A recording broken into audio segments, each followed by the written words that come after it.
Hello viewer, আসসালামু আলাইকুম। Welcome to career booster academy.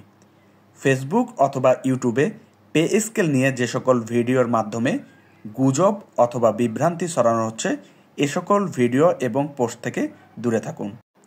এ সকল ভিডিও অথবা পোস্ট শুধুমাত্র ভিউ পাওয়ার একটি অপচেষ্টা মাত্র। এ সকল ভিডিও সম্পূর্ণ ভুয়া।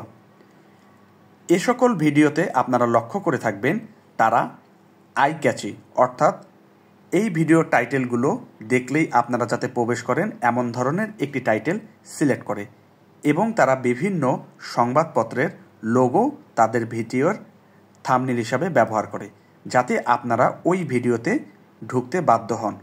তারা থাম্বনেলগুলো এবং ভিডিও টাইটেলগুলো এমন ব্যবহার করে থাকে যে আপনি যদিও জানেন এই ভিডিওটি ভুয়া, তবু একবার হলেও আপনি ক্লিক করে এই ভিডিওটি দেখেন আসলে কি ভিডিওটি সত্য কি নয়।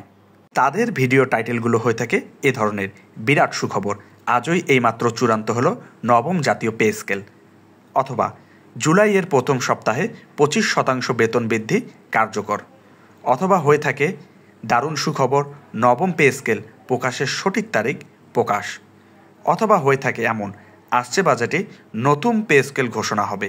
এ ধরনের আইকেচি তারা টাইটেল ব্যবহার করে থাকে, অথবা বিরাট সুখবর, আজই এইমাত্র চূড়ান্ত হলো নবম জাতীয় পে স্কেল 2024। আগামী 6 জুন 2024-25 অর্থ বছরের জন্য প্রায় 8 লক্ষ কোটি টাকার বাজেট উত্থাপনের প্রস্তুতি চলছে। তবে এই বাজেটে সরকারি চাকরিজীবীদের জন্য মহার্ঘ ভাতা অথবা বেতন বৃদ্ধি নিয়ে কোনো পরিকল্পনা আছে কিনা তা এখন পর্যন্ত জানা যায়নি। বিস্তারিত জানতে হলে আমাদের বাজেট উপস্থাপন পর্যন্ত অপেক্ষা করতে হবে। সরকারি চাকরিজীবী ফোরাম গত 24 মে মানববন্ধন করে পে স্কেল সহ 6 দফা উত্থাপন করেন।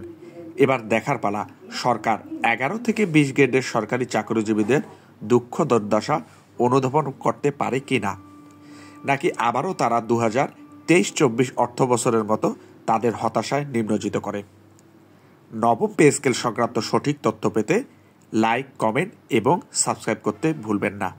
ধন্যবাদ।